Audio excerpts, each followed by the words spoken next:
Got the 706 out of its resting hole. There's my truck, piece of junk. B275 parked down the tunnel. Get ready for the blinding lights. There's the 706 next to a big pile of grass that I pulled out from underneath the hood. Getting ready to get started on it.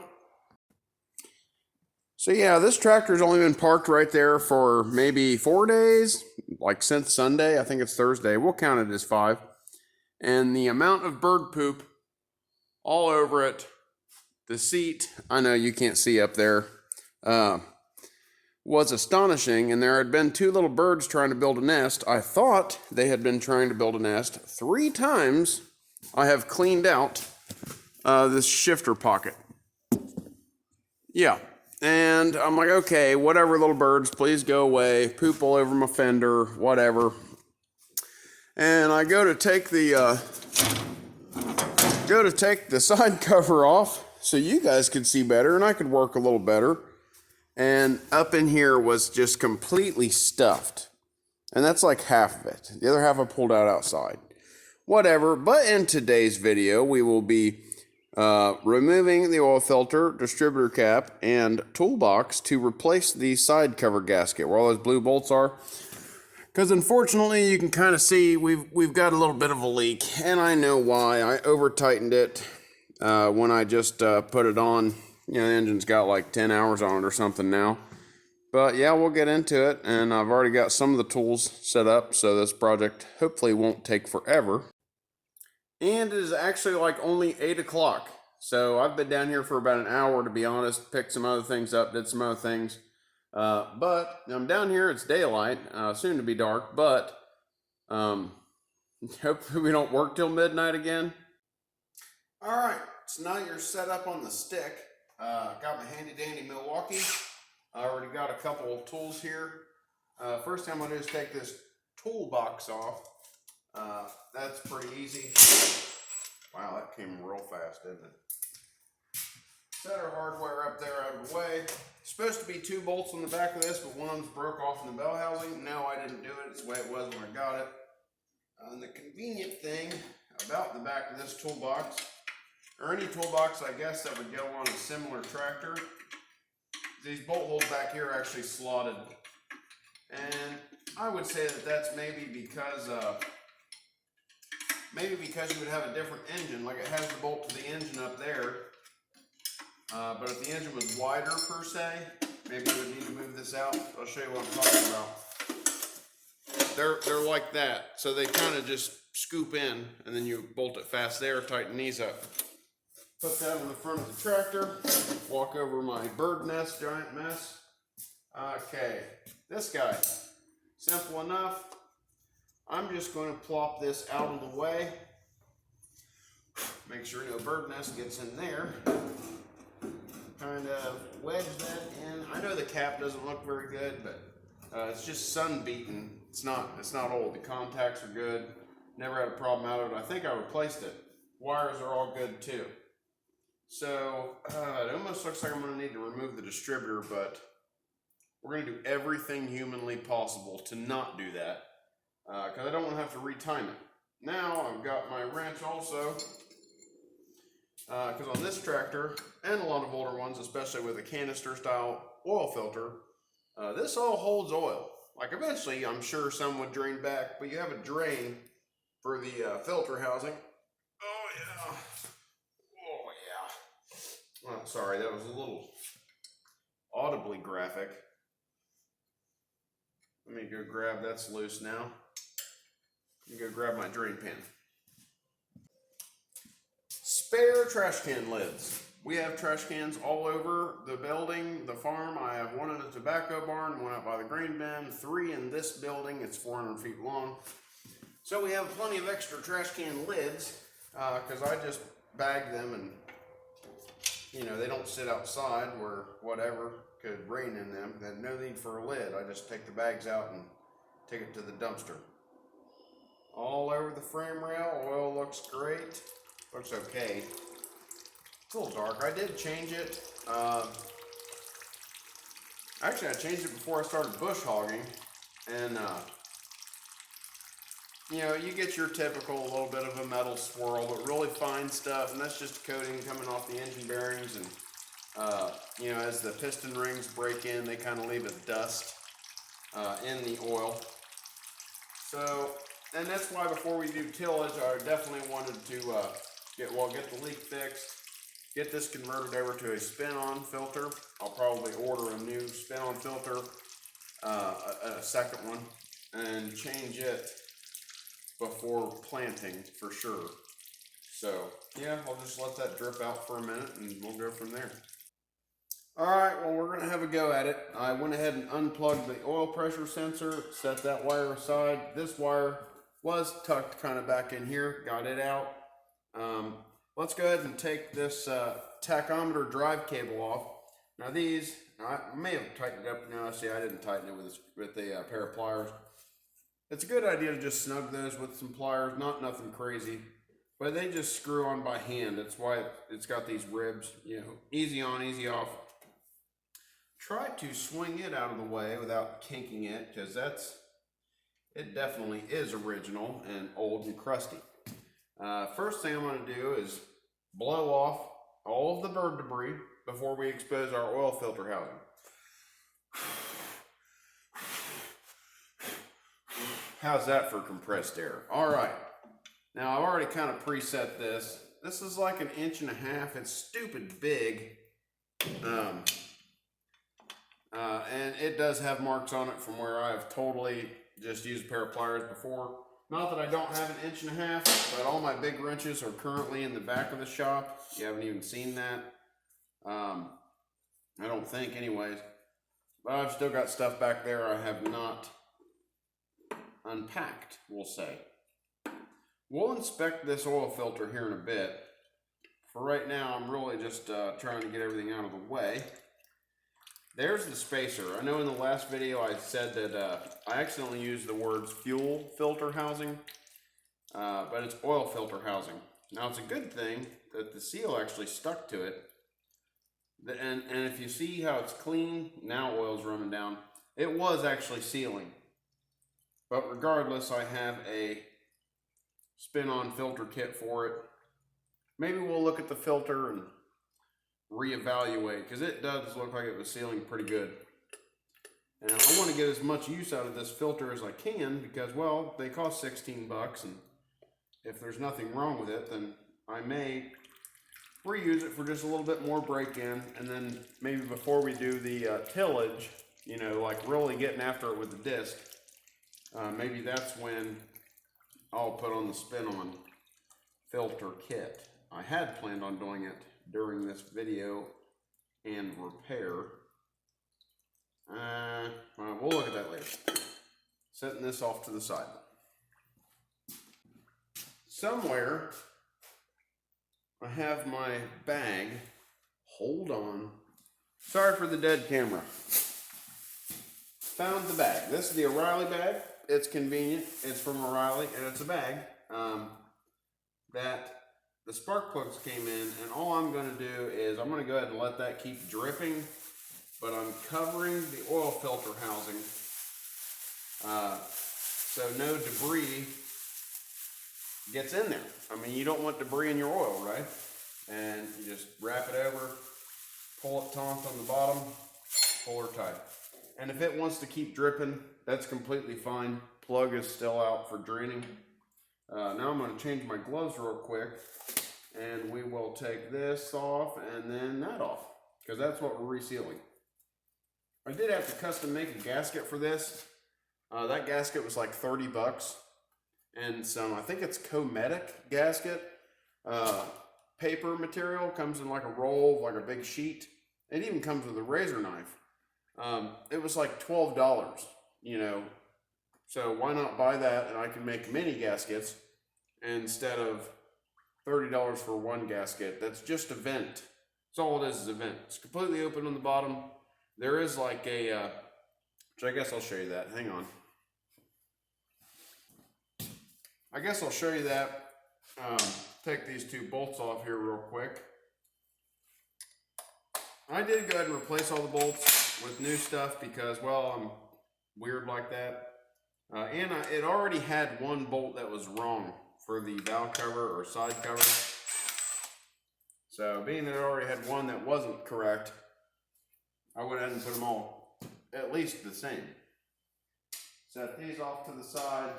See if my gasket rips. It may. I mean, it was sealed. Okay. Come on. Yeah, we'll be able to reuse that. This is what I was talking about. It has like this mesh in here. It's almost like steel wool, but larger, like the strands. And I had cleaned it with parts cleaner. That's why it looks shiny and new, because it was completely packed full of crap. But it's just open at the end. Nothing in there. So even if it did leak, what would it leak? You know, whatever. Now I'm looking at, this is a baffle plate. I'm just inspecting for what I got going on. Looks like a little bit of moisture, kind of typical.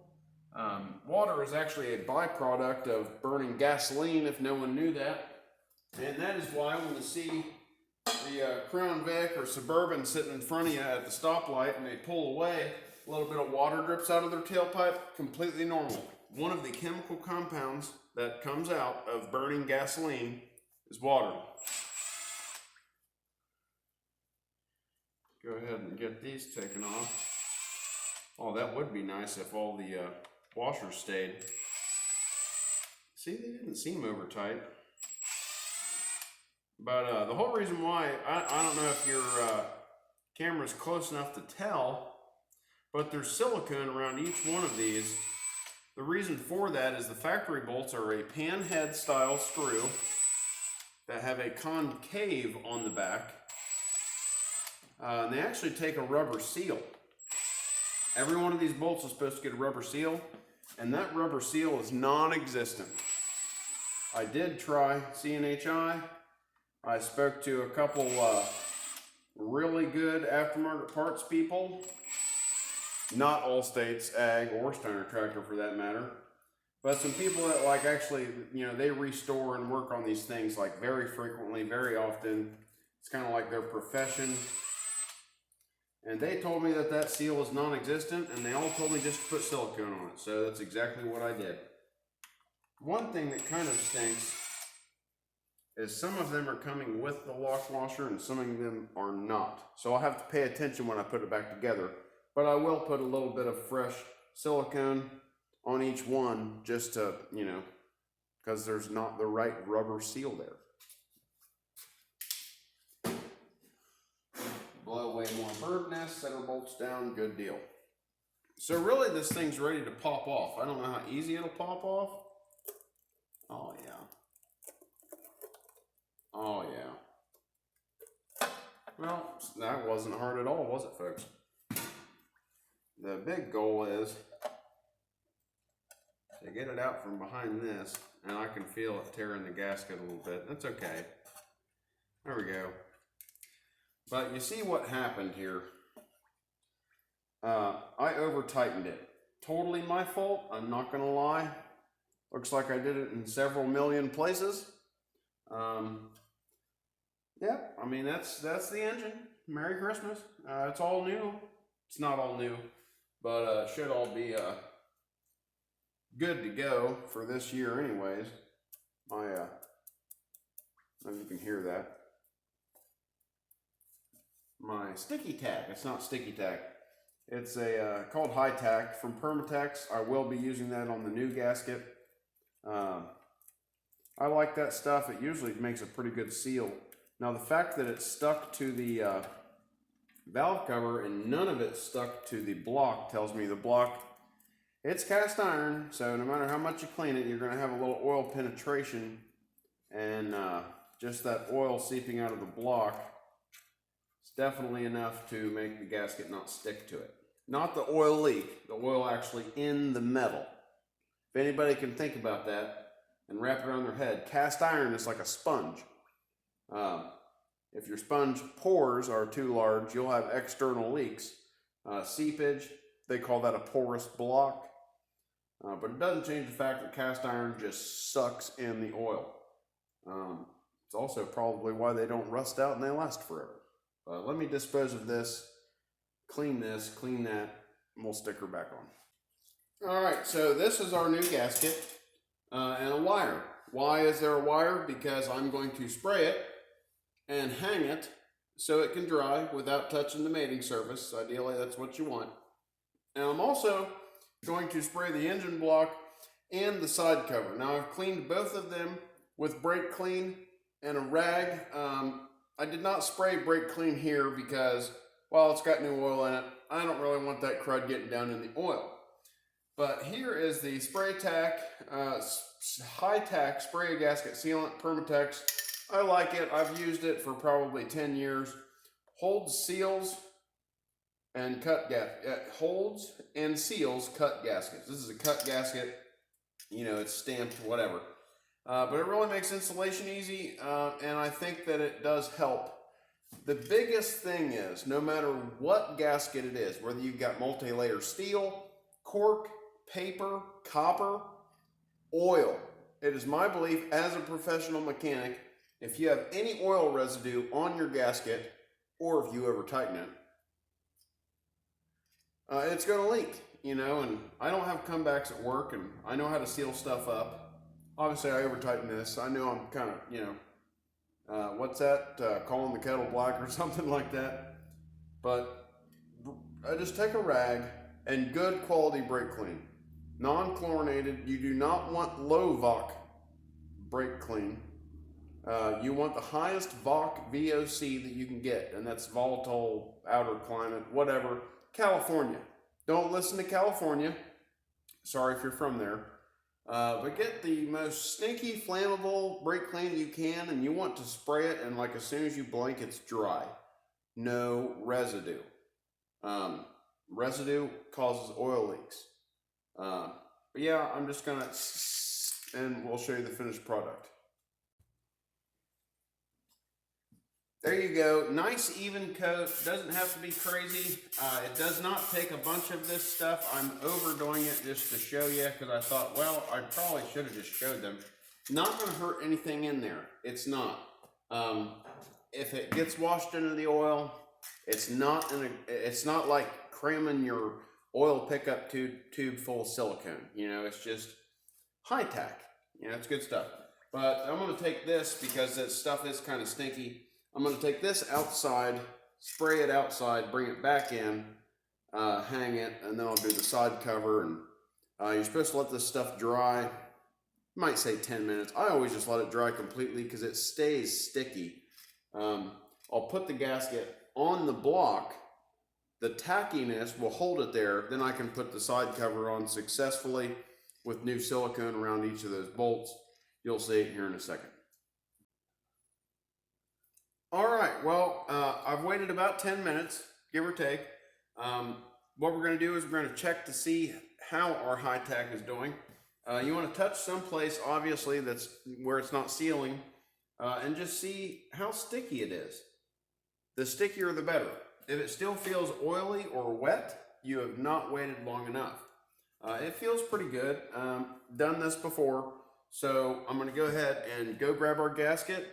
I've got 2 bolts set here. I'll just get each corner on and kind of put the bolts on to hold the gasket and gently press the gasket so it sticks where I want it to, and then we can install our valve cover. All right, so I've got our gasket, and a good way to figure out where it goes or how it goes is, well, it's kind of got these droop downs. Those obviously point down, and I think it's the same side to side. Doesn't look like I have any bolts that are different from one corner to the next. We'll find out here in a second. I'm just going to snake this back here without trying to touch anything. Of course I touch everything. And I'm going to stick it. And that stuck a little bit. I'll get me a bolt put in here. I know I'm probably blocking the shot. 1 bolt. And another right there. Like I said, just starting them to hold the gasket, because then you're kind of gonna just press it, make sure it sticks. the gasket, the cork gaskets really soak this stuff up. And to be honest, I was running out of that can. And it's not cheap stuff. I mean, you might find it for $12, but most likely it's going to be like $15. But one can last you, if it lasts you an engine rebuild, it was worth it, right? Oh, might need to use a couple more bolts, or our high-tech just wasn't set up enough. Let's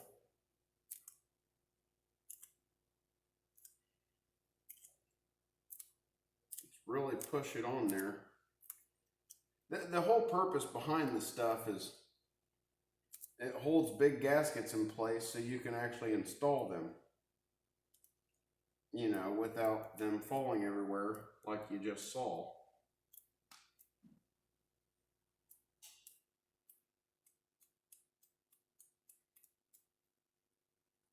This is going to be fun, because I don't think that top's going to stick. The bottom may. I think I'm going to flip this gasket around. Not everything is a lights camera action, I can tell you that. I don't know if it's going to help or hurt us or be exactly the same. But I am. I'm going to flip the gasket around and see if we get a different result. Maybe that was wrong with what was wrong with the other gasket, potentially. If I had stretched it or pulled it to make it fit, thinking like, oh, well, you know, it might be the same one way or the other, maybe it wasn't. I can't tell you for sure, but that's just mechanicking, I guess. That one lines up. And it's the gasket's kind of cheap. It's hard to find good parts these days.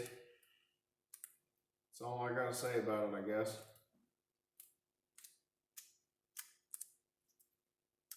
Also, too, like I said, these cork gaskets really suck up the high tack. So, I don't know, maybe we try sticking it on the side cover first. I said valve cover, it's a tappet cover, that's what it is, side cover.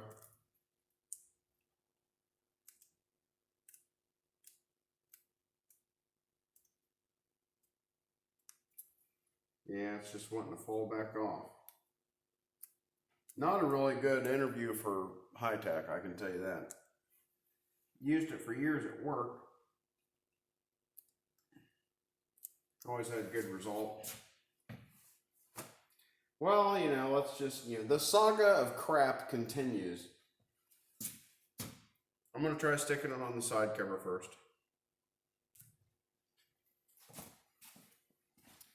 It's honestly probably just a pretty poor gasket. Everything you get cheap aftermarket these days. It was like 18 bucks on eBay. I'm not gonna lie, I cheap out on some things. A cork gasket, you know, whatever.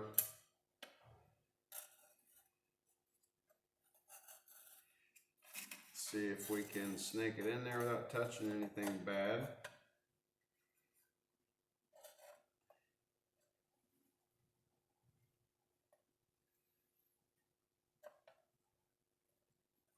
There we go. Got that started. Got that one started.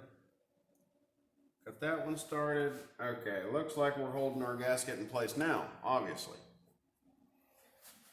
Well, let me get the silicone out.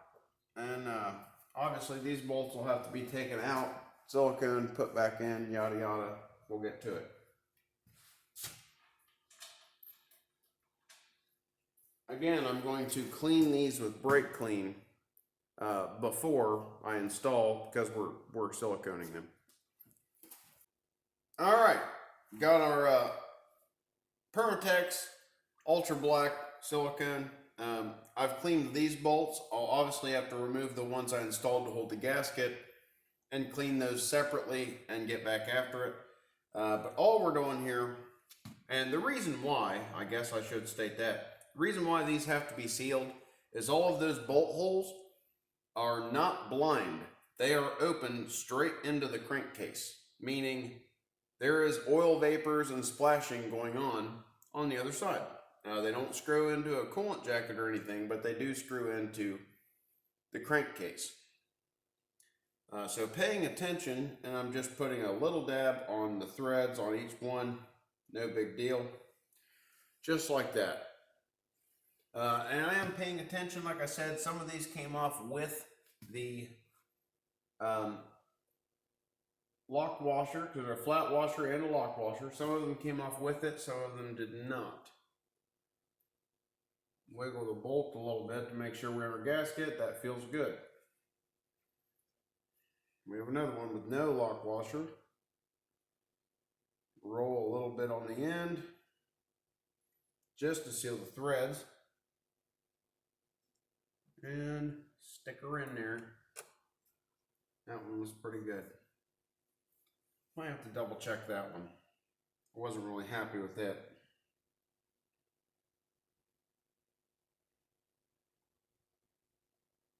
And with this stuff, you've got a little bit of time to work with it. It doesn't set up super fast. Like we're obviously not going to start the tractor tonight. Definitely be a tomorrow thing.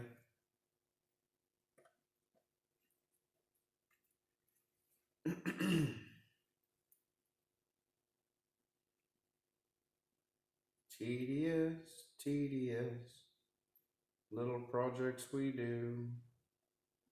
Tedious, tedious, little projects for you. Sorry, I should have been a singer right now.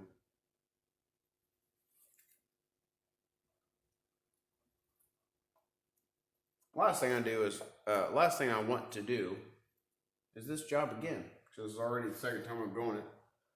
Go figure. But it is what it is. You know, you live and learn, and I knew when I was tightening it down, I was like, man, I probably shouldn't have tightened it that much.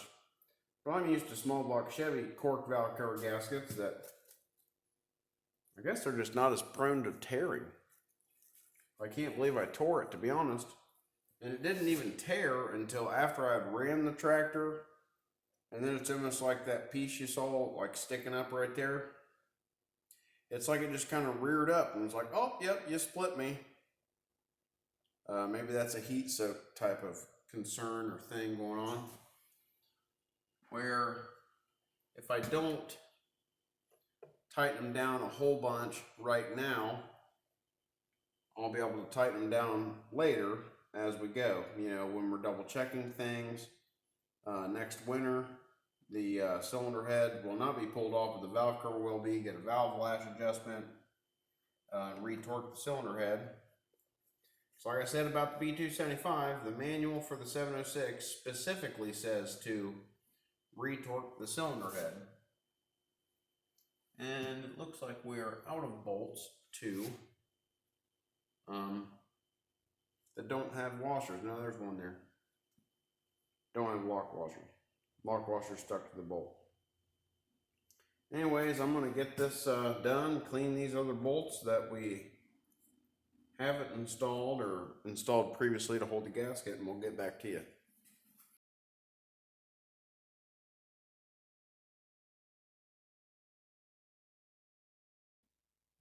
Alright, so what you just saw is exactly what I saw when I reviewed the footage. Because I do that periodically throughout a video to make sure my phone / camera hasn't, made a boo-boo, and it did. But we got the pipe on for the ventilation tube, silicone around it, silicone around all the bolts. I'm going to call this a success. You call it what you want. So if you watch to the end, I appreciate it.